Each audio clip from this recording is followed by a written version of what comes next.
La luce. Eccoci qua.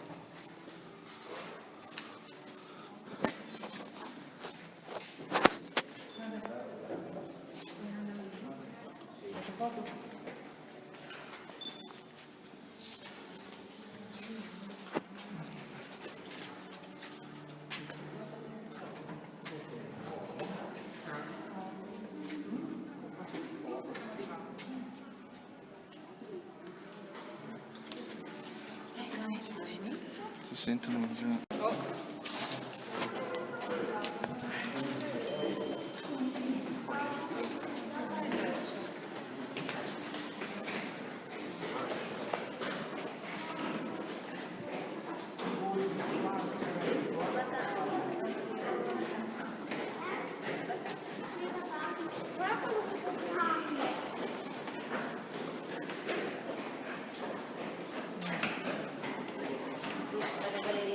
Dove da lei su? Non lo so.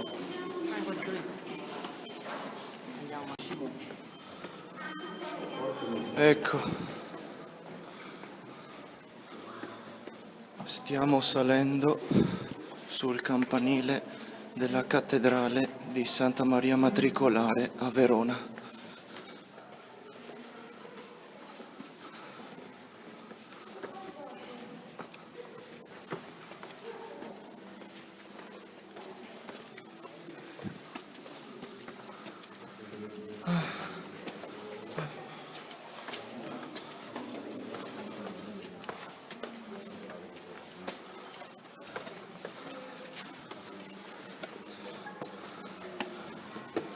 Ecco. Eccoci qua. Questa, eccola qua, la campana dei canonici. Eccola qua.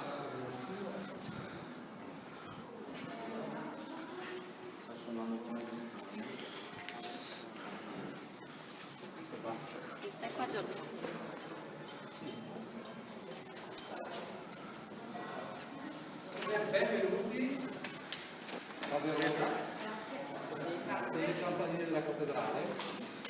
Siamo di varia provenienza, fate amici di Verona, se vi presentate e dite la provenienza. Cominciamo di qua.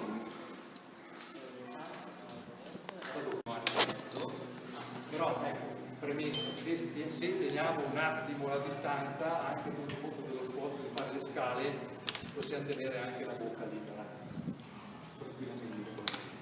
E il campanile della cattedrale viene originato nel XII secolo, al pari dell'attuale cattedrale, con un basamento che è ancora quello che sostiene attualmente il campanile. Non sappiamo che caratteristiche avesse la torre di epoca romanica, però possiamo dire che era ed è sicuramente la torre con le proporzioni in muratura più grandi di Verona e provincia.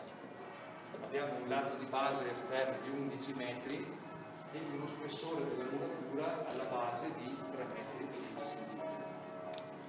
Sono le campane di San Tommaso. E nella seconda metà del XVI secolo, epoca rinascimentale, dopo che la cattedrale era stata modificata e ampliata nella forma attuale tardo-gotica, si è pensato anche di modificare la torre campanaria romanica esistente per adattarla al nuovo stile della chiesa. L'architetto Michele Samicheli, celebre architetto rinascimentale di Verona, ma che ha operato nel Veneto, aveva elaborato un progetto per una nuova cella campanaria che era costruita in stile rinascimentale. Si dice, narrano la cronaca, che dato che lui non era a Verona ma avendo affidato l'esecuzione dell'opera ad un capomarco inesperto, la cella campanaria realizzata in materiale grezzo e non ben lavorato ha causato la fessurazione delle murature sottostanti. Di conseguenza si era dovuto demolire la muratura esistente fino allo zoccolo della fondazione. Quindi sono rimasti circa 10 metri di campanile fuori terra e su quella fondazione è stata ricostruita una nuova muratura. Una volta arrivati all'altezza della chiesa, i soldi erano finiti e di conseguenza vedete che cambia le tipologie dell'aperizio sopra le arcate, mentre all'esterno il materiale è lo stesso, pietra calcarea bianca dei nostri monti. Lì sopra c'era una cella campanaria che è servita di ricovero alle campane, con copertura a quattro falde, di ricovero alle campane dalla fine del 500 fino agli inizi del 1900, quando si è deciso di completare il campanile. Essendo disperso il progetto rinascimentale del San Michele, è stato fatto un concorso. Hanno partecipato due architetti, Ettore Fagioli nel 1913, che realizzava le scenografie della prima arena, e un Don Giuseppe Treta, che era un architetto, poi era sacerdote. È stato scelto il progetto di Ettore Fagioli. Quando arriveremo al piano dei campanari, sul piano sopra, vedremo i modelli in legno originali del 1913 presentati per il progetto di completamento del campanile. Non è mai stata costruita la cuspide perché il cantiere si era interrotto nella prima guerra mondiale. Ripreso poi il lavoro dal 1923 al 1925, una volta finita la cella campanaria, per problemi economici non è mai stata costruita la cuspide. A quel tempo anche si pensava però alle nuove campane che sarebbero arrivate dopo 6 anni nel 1931. C'è una leggenda diffusa a Verona ancora oggi, secondo la quale non sarebbe stata costruita la cuspide perché non era possibile superare in altezza la torre dei Lamberti, che è la torre del comune. È una leggenda metropolitana che viene tramandata di padre in figlio, in realtà i documenti parlano di mancanza di fondi. Abbiamo anche poi delle prove bancarie che non abbiamo riportato negli studi, che ha fatto un libro che presentiamo stasera. Ecco, in questa sera campanaria vediamo alcune campane che non sono ovviamente le campane della cattedrale, come ben sapete, sono delle campane di valenza storica. Vi segnalo quella campana, che è una campana medievale del 1384, campana dei canonici si chiama, che è caratterizzata da uno sviluppo in altezza maggiore rispetto al diametro della bocca. Perché in epoca medievale le campane venivano costruite con una maggiore altezza. Ci si è accorti nei secoli seguenti che riducendo l'altezza si poteva controllare meglio l'asse delle cose. Grande del cielo.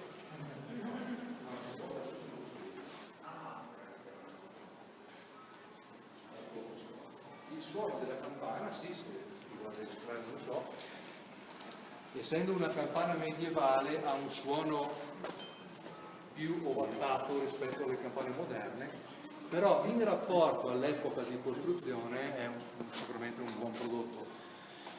Altra caratteristica, il ceppo di sostegno in legno non è quello originale, è messo in senso longitudinale anziché trasversale. Era una modalità costruttiva medievale perché il ceppo stesso serviva da leva di azionamento. Non è del 300 il contrappeso, probabilmente è del 700. Però comunque abbiamo mantenuto questa tipologia di montaggio, che era una cosa unica. Tutte le campane al mondo quasi hanno il ceppo trasversale. Sì. Mantenendo questa caratteristica è una cosa unica, particolare, che ci piace.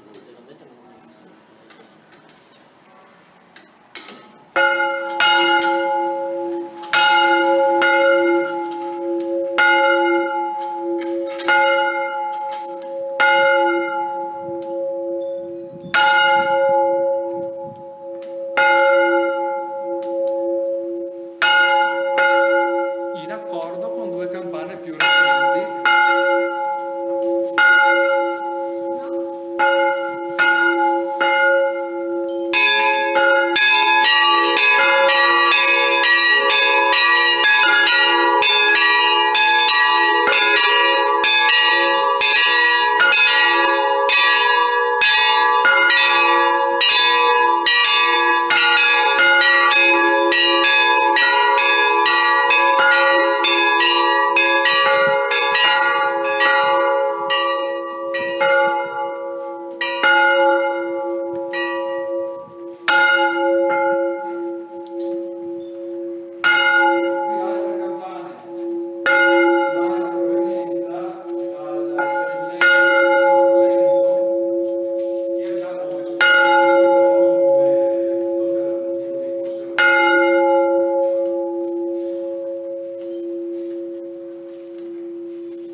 Però d'inverno aiuta. Allora, però anche d'inverno. D'inverno aiuta. Senti anche il mondo della parte che ma adesso è avanzata il motore, la passata.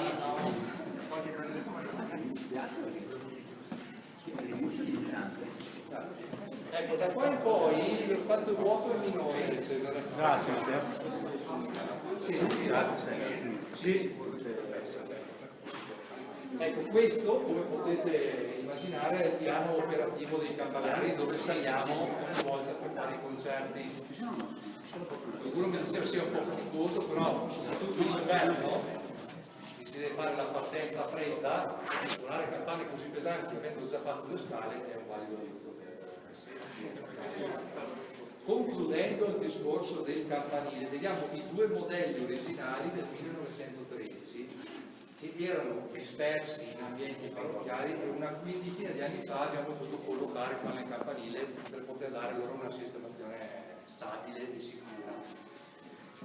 Nell'angolo vediamo il progetto di Ettore Fagioli che all'incirca, cioè in linea di massima è il campanile realizzato con delle piccole varianti e più in basso una variante della cella campanaria completa di cuspide. Sul lato opposto il progetto di Don Giuseppe Trecca, che sarebbe stato probabilmente più simile al progetto del San Michele cinquecentesco che era andato per tutto, essendo però Ettore Fagioli l'architetto più famoso è stato scelto il progetto suo, che è quello che vediamo ancora oggi. Come si diceva, in rapporto alla parte cinquecentesca di campanile, essendo il materiale esterno lo stesso e preso dalle stesse cave, se uno non conosce la storia della torre può pensare a un'unica fase di edificazione, quando invece ci sono circa 3 secoli di differenza tra la parte bassa e la parte superiore della prima metà del Novecento. In cosa consiste un concerto con il sistema alla veronese? Consiste nell'eseguire musica con le campane in movimento, facendo fare rotazioni complete alle campane di 360 gradi. Quindi inizialmente le campane vanno portate con la bocca verso l'alto, facendo fare le campane oscillazioni sempre più ampie, quindi dalla posizione di riposo fino alla posizione con la bocca verso l'alto. I campanari non vedono le campane e devono capire quando la campana è in posizione verticale, quindi sentendo la corda nelle mani capire quando la campana è in posizione verticale, o meglio ha leggermente superato la posizione verticale la campana tenderebbe a scappare dall'altra parte, con una inclinazione di pochi gradi il campanaro la tiene ferma e la tiene in equilibrio. Le campane sono accordate in scala musicale maggiore, quindi ogni campana, facendo una rotazione completa, emette un singolo suono. La sequenza dei singoli suoni delle varie campane secondo partiture musicali permette di creare delle musiche molto semplici dal punto di vista compositivo, ma molto articolate dal punto di vista timbrico, perché ogni campana emette un fascio di suoni oltre la nota di battuta e di conseguenza le combinazioni armoniche che ne conseguono creano degli effetti timbrici e acutici molto particolari, molto superiori rispetto alla semplicità stessa della composizione musicale. Ecco, noi alle 20 suoneremo 2 concerti solenni con le campane. Ecco, noi saremo qua con un gruppo di 20-22 campanari, con anche dei tanti per prima e seconda suonata. Io con tutto il cuore vi farei stare su tutti quanti, non è possibile perché purtroppo non possiamo assemblare troppa gente in uno spazio così ristretto, anche se uno va con la sua mascherina, tutto quello che volete. Quindi adesso con qualcuno ho già detto facciamo una selezione, voi state fuori, voi state dentro, eccetera. Dopo magari ci metteremo d'accordo ancora una volta. Intanto continuiamo la visita e andiamo fino su queste Ho delle domande. Una intanto queste maniglie. Ma cosa servono? servono perché quando la campana è in posizione verticale, il campanaro col proprio peso la tiene in equilibrio. Questo serve Può capitare che la campana si inclini un po' troppo, allora per pochi margini il piede può aiutare. Può aiutare. Ok. Se la corda tira troppo bisogna lasciarla. E va. Ok. E i numeri, dato la differenza tra alcuni numeri romani e numeri arabi. Allora, la composizione musicale, avendo poi ogni campanile una propria tonalità di campana. Sì. Cioè, per comodità esecutiva, al posto delle note musicali abbiamo detto, no? C'è un direttore di suonata che chiama la sequenza musicale delle campane. Ma rispetto al numero romano o rispetto al numero arabo? Allora, la notazione musicale è il numero arabo con 1 la campana grande e poi a salire. I nostri predecessori hanno commesso la bizzarria di invertire. Quindi su 9 campane la campana grande è il numero 9. La 9, perfetto. E comunque sono numerate in scala. Numerate perché c'è una convenzione di campanari, sanno qual è la propria campana. Sì. Relativa.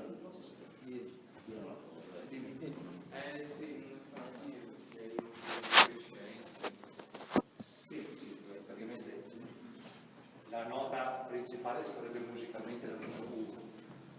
I campanari nostri antenati invertirono l'ordine in base 9 e quindi la campana grande era il numero 9. La campana piccola sarebbe stata la 1, la 0 sarebbe la decima. È stata la decima. Quindi è vero che anche imparando all'inverso sarebbe tutto più semplice, sarebbe tutto più giusto, però i campanari che sono già stati che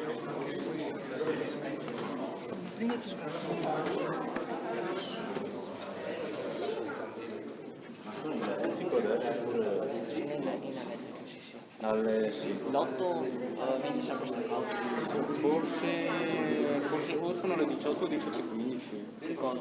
Dei campane. Adesso per 3-4 minuti. 18 vabbè, chiedi a Matteo. Guarda.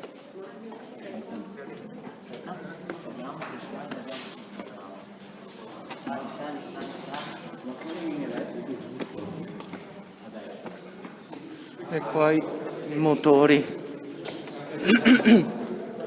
Ma adesso le stacchi? Ah, perché così c'è una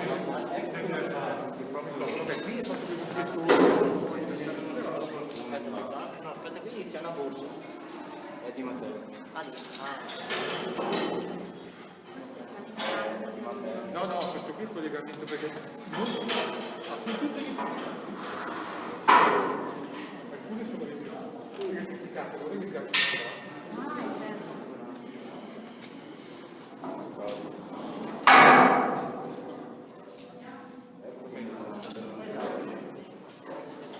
Questo sistema automatico lo chiamiamo doppio uso, doppio sistema. Questo suona la campana distesa con la programmazione Normale. al computer, esatto. Per i concerti Sganciato. si sgancia il motore e questa è la campana a corda. Lo preparo per dopo. Mi dissero che col motore lineare è più semplice, perché meno Il tempo. motore lineare non bisogna fare Tutto la operazione. però il motore lineare a gusto personale vai a mettere qualcosa in cella campanaria sulla campana, così invece la campana è totalmente lineare. Sì, infatti è vero. Scusa che passo. Siamo passati una...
Era un vecchio ripetitore che non esiste più.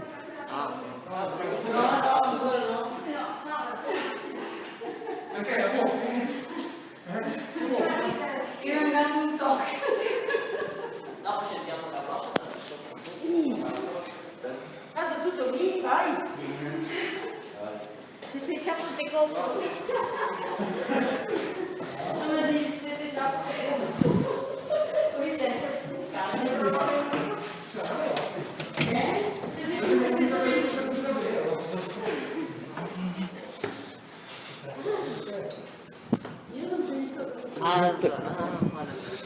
Eccoci, eccoci in cella.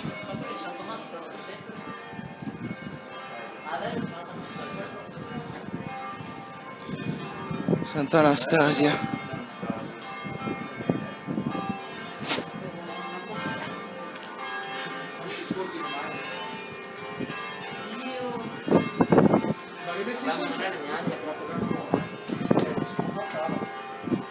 Lo fate sempre da giù, anche questo?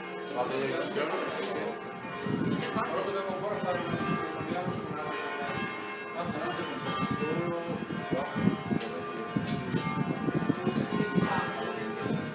Adesso.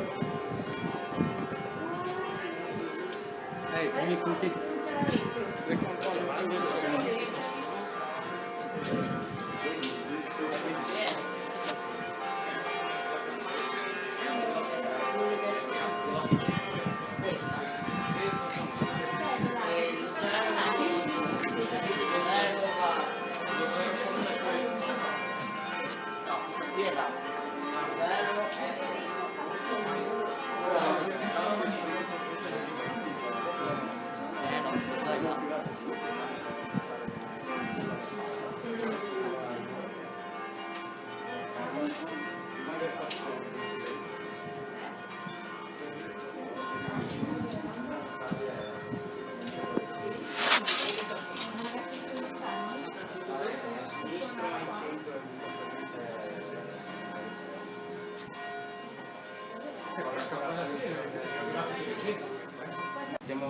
L'impianto campanario che quest'anno compie 90 anni.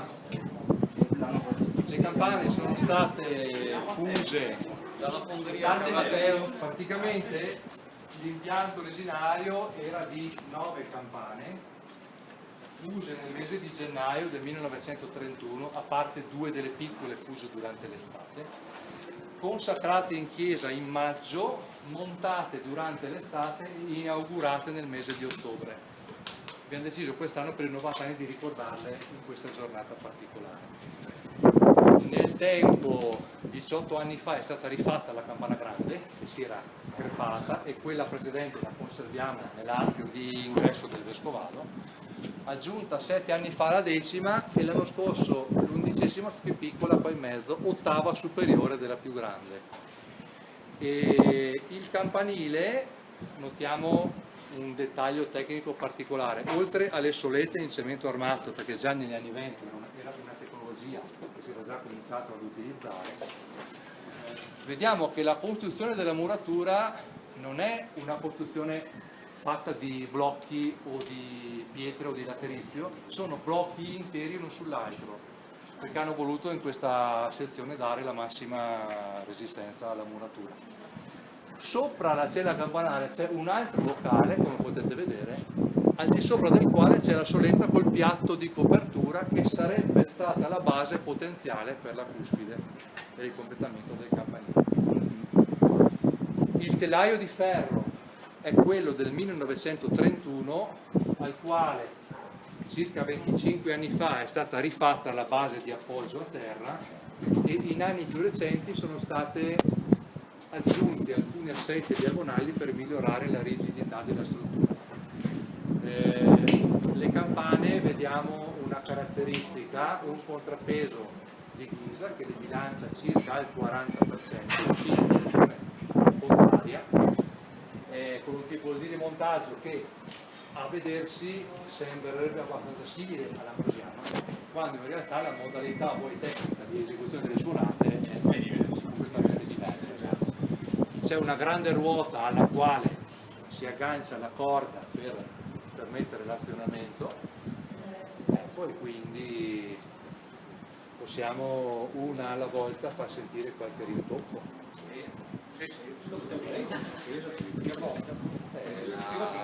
La testa della campana sostiene e la bilancia che usciva Aspetta che devo prendere anche i guanti, forse non ce li ho. no, faccio vedere. Sì, infatti.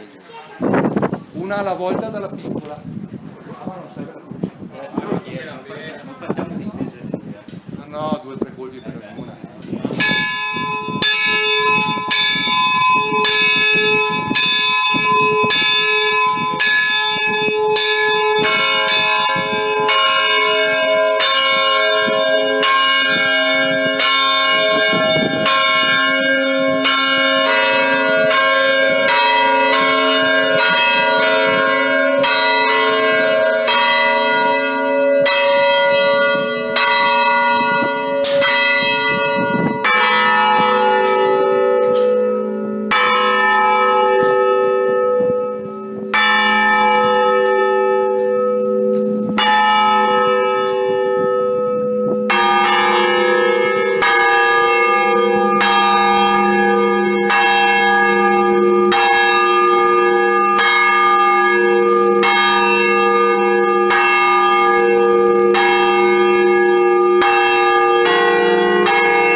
suono è un po' più forte, molto di più.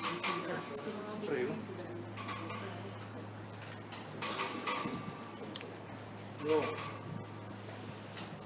Domande? No. Io sono senza parole. Bellissimo.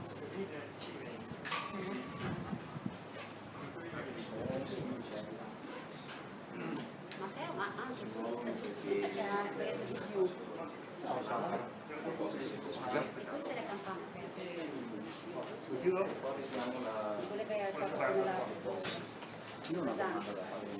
Ma fate anche. Che c'è nel Veneto, la più grande in Italia suonata a corda, A forza. e la più grande al mondo che viene suonata con rotazione completa di 360 gradi. Per farla partire da ferma e portarla in posizione verticale siamo in 6 campanari. 3 campanari per tenerla in verticale e far fare la rotazione completa. Che pesa? 4.560 kg. Sorbole. 66 La per la campana precisione. più altri 1.800 kg di contrappeso.